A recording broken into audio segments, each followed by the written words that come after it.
Baik, Tuan Hanif, di sini sebenarnya bagaimana cara penyelesaian yang terbaik sebenarnya dari segi tindakan undang-undang antarabangsa? Kerana kami sebagai rakyat Malaysia, kami hanya tahu melahirkan solidariti, kita tidak tahu undang-undang antarabangsa itu bagaimana, cara penyelesaiannya yang solid dan holistiknya bagaimana, Tuan Hanif?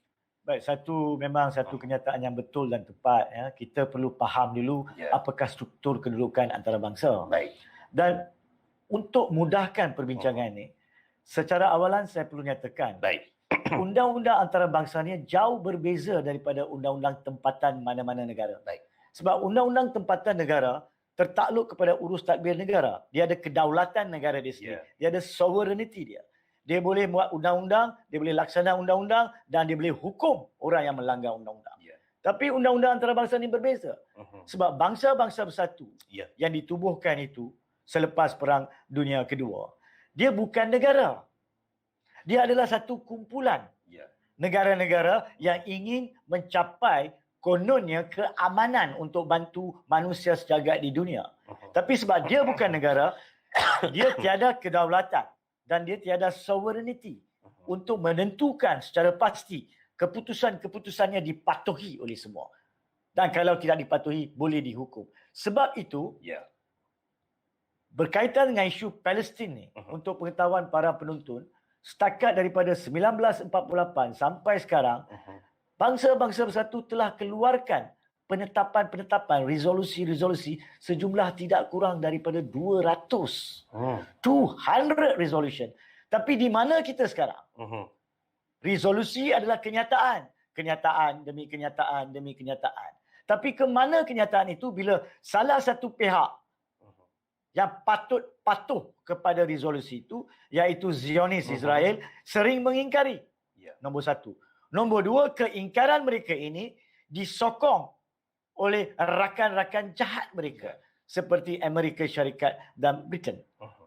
Dan yang ketiganya, kalau nak ambil tindakan pun, tidak ada kekuatan perundangan antarabangsa untuk mengambil tindakan, melainkan satu atau dua jalan yang kita akan bincang nanti, iaitu daripada konsep ICC, International Court, Criminal Court, iaitu Mahkamah Antarabangsa Jenayah, ataupun ICJ, iaitu International Court of Justice, Mahkamah Antarabangsa Keadilan. Tapi kedua-dua ni ada kekangan dia juga. Kekangan yang paling utama bagi saya dari segi perundangan antarabangsa adalah kekangan bangsa-bangsa bersatu. Nah, kita kena faham benda ni juga. Bila bangsa-bangsa bersatu diwujudkan pada pertengahan tahun 1940-an selepas Perang Dunia Kedua, pada masa itu negara-negara yang menjadi pemenang perang menjadi hero. Dan relationship atau perhubungan mereka dengan dunia-dunia luar di lain, yang miskin, yang kecil, mereka menjadi lebih kurang bos. Baik. Jadi apabila mereka tubuhkan bangsa-bangsa bersatu, mereka minta syarat. Nak ada bangsa-bangsa bersatu, kami kena ada kuasa veto. Pada tahun 1946, sebelum penubuhan bangsa-bangsa bersatu, seorang ahli Kongres Amerika Syarikat, apabila dipanggil untuk mesyuarat penubuhan bangsa-bangsa bersatu di Amerika Syarikat dengan kesemua negara lain atau wakil masing-masing, dia dengan tegas menyatakan dalam seminar tersebut, no veto, no United Nations. Itulah sebabnya wujudnya veto di dalam bangsa-bangsa bersatu. Sebab tanpa diberi veto kepada negara-negara yang besar, yang berjaya ni, negara-negara kecil, negara-negara lemah, pada masa itu, we have to go back in time. Kita kena faham di sini. Kita bukan cakap zaman sekarang. Patah balik kepada 1946, 1947. Pada masa itu mereka kalau tak setuju, mereka tidak ada bangsa-bangsa bersatu. Contohnya, kita nak buat satu syarikat. Saya tak ada duit. Saudara Zawazi banyak duit. Dan saudara Zawazi kata, tak apalah Cik Hanif, saya bagi dulu duit untuk bahagian saham awak. Tapi dengan syarat, sebab saya yang bagi duit untuk syarikat, saya jadi pengerusi syarikat. Saya boleh veto keputusan. Nampak tak? Ini kemanusiaan. Jangan sekarang kita dengar sejarah ni, kita kata apalah negara-negara kecil ni bodoh bagi veto. Cakap sekarang senanglah. Bayangkan pada masa itu. Jadi veto ni wujud, dan veto ni satu kekangan yang paling bahaya dan paling memudaratkan segala usaha negara-negara semasa persidangan bangsa-bangsa bersatu. Yes, veto ni cuma di dalam Security Council, Majlis Keselamatan. Ya. Tetapi keputusan-keputusan yang hendak dilaksana oleh Majlis Keselamatan tidak dapat dilaksana sebab veto. Kita ambil contoh. Baru-baru ini, selepas Masjid Al-Aqsa diserang, banyak negara telah pun mencadangkan dikeluarkan satu kenyataan. Sekali lagi lah, kenyataan mungkin ke-201 untuk mengecam. Resolusinya. Tapi itu pun negara Amerika Syarikat telah menghalang dengan kuasa veto. Dikatakan ni pada hari raya Aidilfitri, 13 Mei. Dikatakan, kita tak boleh keluar kenyataan sekarang. Kita kena bagi ruang untuk diplomasi. Saya minta maaf kalau saya guna bahasa keras kat sini. Diplomasi kepala otak apa? Apabila Israel Zionis yang sebenarnya tanpa apa-apa provokasi, tanpa apa-apa alasan yang sah dari segi undang-undang antarabangsa, telah pun mencerobohi tempat suci Islam pada bulan Ramadan dan mengganggu orang yang mendirikan ibadah. Dari segi undang-undang antarabangsa, saya nak rakyat faham. Di bawah Charter United Nations terdapat bab ke-7, Chapter 7.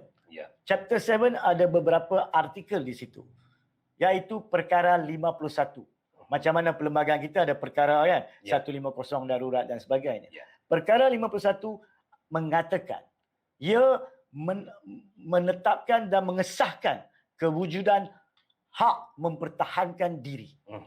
Dia kata dalam bahasa translate, walau apa sekalipun yang dinyatakan dalam piagam ini, hak mempertahankan diri mana-mana negara yang diserang oleh mana-mana negara lain terjamin. Maksudnya, hak untuk negara yang diserang tidak perlu tunggu pihak bangsa-bangsa bersatu buat persidangan. Tidak perlu tunggu keluar penetapan. Boleh tahan diri. Tanpa itu semua pun kita wajib tahan diri. Sebab itu adalah hak kemanusiaan. Jadi di sinilah orang kena faham yang mengatakan bahawa kenapa orang-orang Palestin pula pergi menyerang atau membalas tembakan meriam dan sebagainya. Kenapa orang-orang di sepadan pelarian di Jordan masuk kawasan dan menyerang askar-askar ataupun penduduk-penduduk Israel. Hak mempertahankan diri adalah hak yang dijamin di dalam Charter United Nations. Begitu juga pada tahun hujung 80-an apabila Iraq dikatakan menyerang Kuwait, maka Amerika Syarikat menggunakan perkara 51 sebagai justifikasi untuk Kuwait mempertahankan diri dengan cara membalas serangan Iraq. Gitulah caranya Amerika masuk dalam perang Kuwait-Iraq tersebut. So kalau masa itu boleh, kenapa sekarang tak boleh? Dan di sinilah saya nak lompat sedikit, Saudara Zawazi, sebab kami kepada cara-cara penyelesaian. Ada beberapa. Saya akan tinggalkan dulu isu perundangan dan kehakiman. Saya akan pergi kepada yang saya bincang sekarang.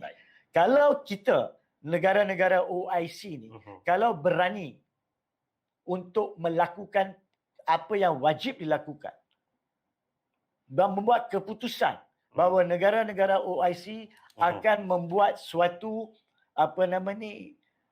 ketenteraan penyelamat untuk pendamai. Jika pun United Nations belum, maka itu di bawah tafsiran perkara 51 oleh Amerika Syarikat sendiri pada tahun 80-an dan 90-an adalah hak yang dibenarkan untuk negara Turki, negara Jordan, negara mana-mana negara yang kuat dengan ketenteraan untuk pergi mempertahankan diri untuk bantu orang Palestin. Dan kalau ada masalah di Mahkamah Antarabangsa, maka insyaAllah ramai peguam di sini pun akan membantu kerajaan-kerajaan yang sanggup untuk membantu mempertahankan diri Palestin. Itu satu alternatif. Dan di sinilah ramai daripada permintaan rakyat-rakyat Malaysia yang meminta kerajaan Malaysia untuk menyuarakan perkara ini dengan tegas. Termasuk kedutaan khas Perdana Menteri ke Timur Tengah untuk membawa kepada negara-negara Timur Tengah supaya perkara ini dapat diusulkan sekarang. Ismail Sabri tidak tepat bila dia mengatakan kita tunggu keputusan PBB. Dia patut tahu sebagai seorang menteri dan lama menjadi menteri ahli politik, PBB ni sebenarnya dalam bahasa mudahnya, dia seperti satu makhluk yang mempunyai lidah untuk bercakap. Itu pun kadang-kadang kelu. Tapi dia tak ada gigi nak gigit. Jadi kalau tak ada gigi nak gigit, kita nak harap dia buat apa? Dia bukannya singa. Dia cuma boleh mengaung. Dia bukannya harimau. Dia paling kuat boleh menyalak. Jadi kita perlu mengambil tindakan. Kalau Amerika boleh buat dulu. Kalau negara lain boleh buat dulu. Masa mujahidin di Afghanistan, perkara yang sama. Kenapa sekarang ni kita nak cari alasan dangkal untuk mengelakkan buat perkara yang betul? Saya tidak mengatakan kita harus menyerang. Saya mengatakan kita harus dapatkan kata sepakat negara Islam untuk melakukan yang perlu. Jangan pula ada yang mengatakan macamlah negara Malaysia ni kaya sangat dengan ketenteraan. Itu bukan soalnya. Dari segi Islam, kalau kita boleh angkat tangan, kita angkat tangan. Kalau tak boleh, baru kita buka mulut. Dan kalau tak boleh juga buka mulut, paling rendah imannya adalah dengan hati. Jadi kalau kita nak kata kita orang beriman, buatlah apa yang agama kita tuntut.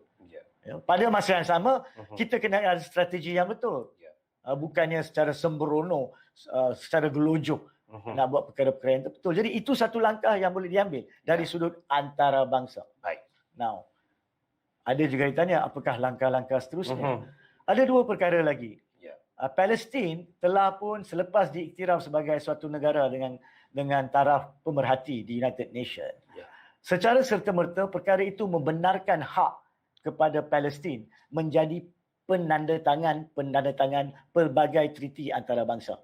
Kenapa ini penting? Ini penting sebab kalau kita nak pergi mahkamah antarabangsa jenayah ni, ICJ contohnya, ia cuma boleh dibawa ke sana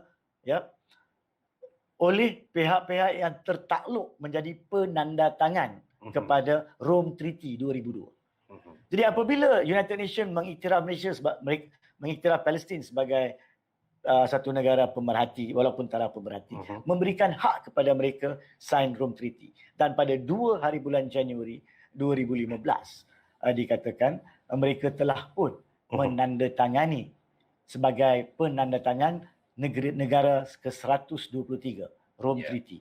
Secara serta-merta, 14 hari selepas itu, Palestin telah memajukan aduan mereka berkaitan kekejaman Zionis Israel di tanah bumi Palestin.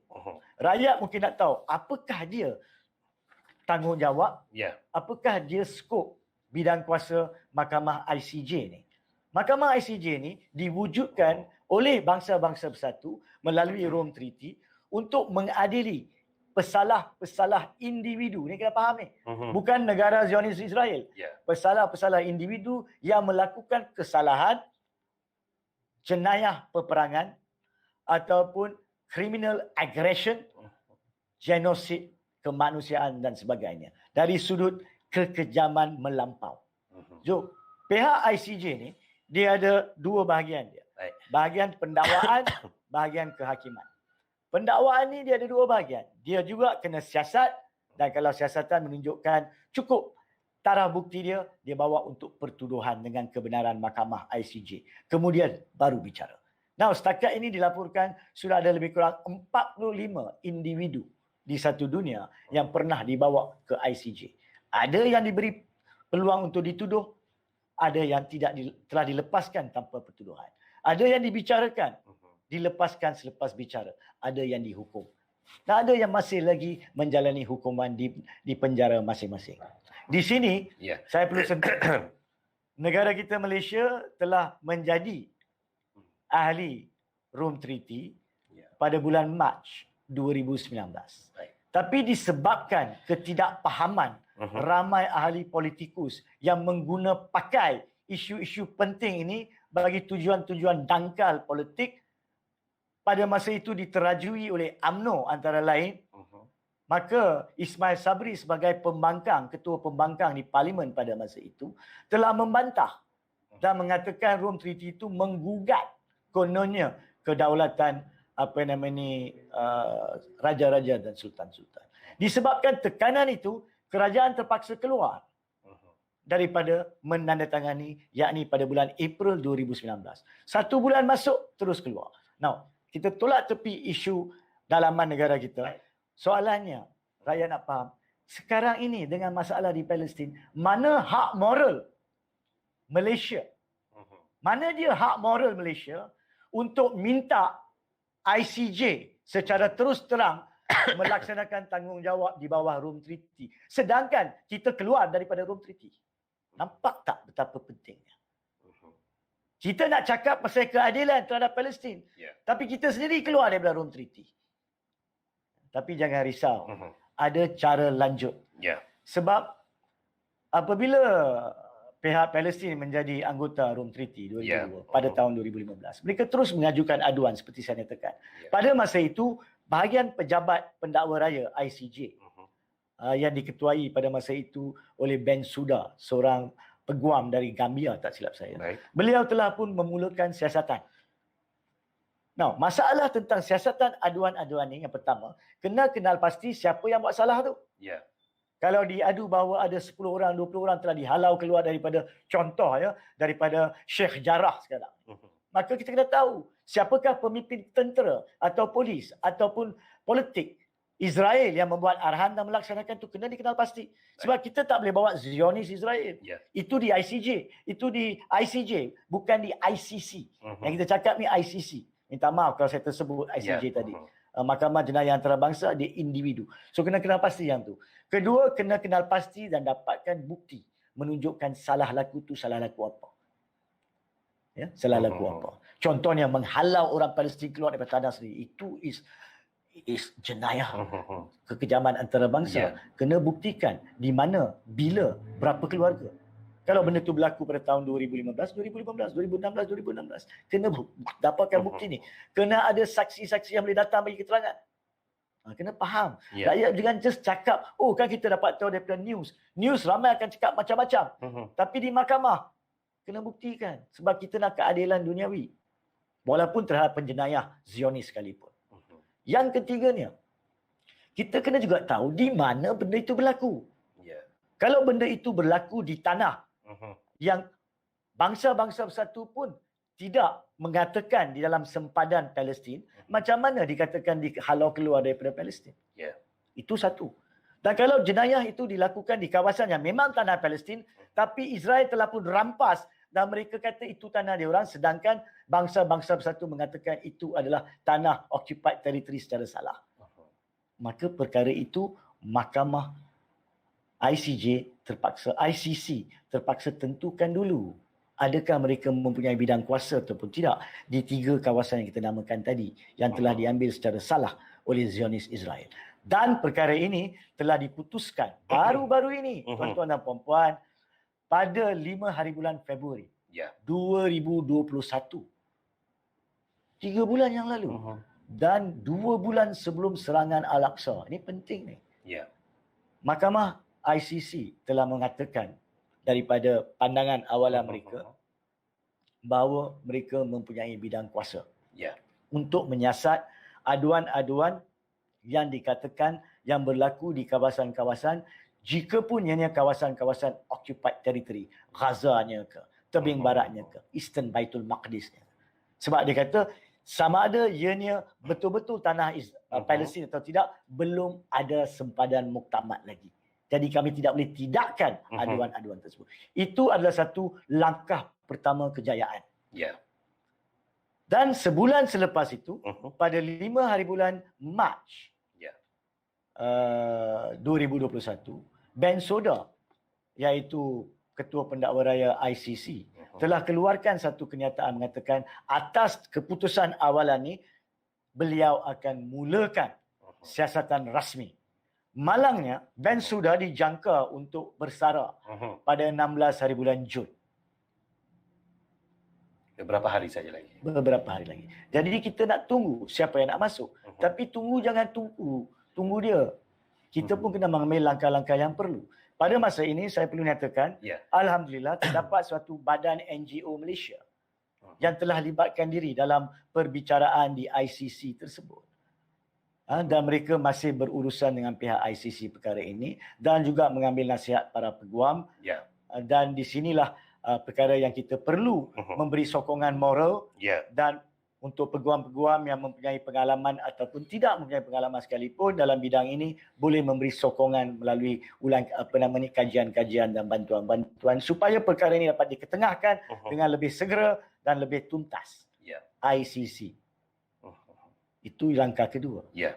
Langkah ketiga ICJ. Ya.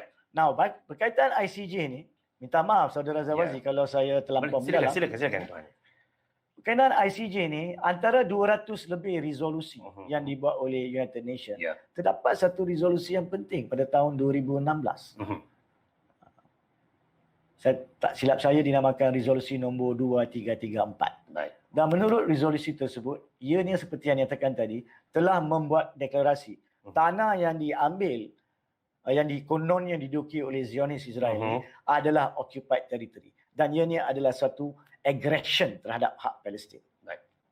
Satu penetapan telah dibuat bahawa ini adalah satu jenayah melanggar penetapan bangsa-bangsa bersatu. Nah, dari segi undang-undang antarabangsa, bila penetapan bangsa bersatu dilanggar, maka ada dua cara. Satu, boleh laporkan bawa perkara itu ke ICJ. Dan kemudian ICJ mengeluarkan pendapat dia. Tapi dia tak sama macam ICC tau. Kalau ICC, bila penjahat tu didapati bersalah, dia boleh dimasukkan ke dalam penjara. Tapi ICJ ni, dia boleh keluarkan pendapat mengatakan Israel, Zionist, you have completely breached the opinion and the resolution, the continuous resolution of the United Nations, and we hereby order you to comply with it. Memerintahkan untuk dipatuhi dalam tempoh tertentu. Kalau tidak, maka perkara itu boleh diambil sanksi oleh bangsa-bangsa bersatu. Dan saya percaya, bagi saya lah, saya pergi ke langkah keempat. Isu sanksi ni sudah tiba masanya lah. Daripada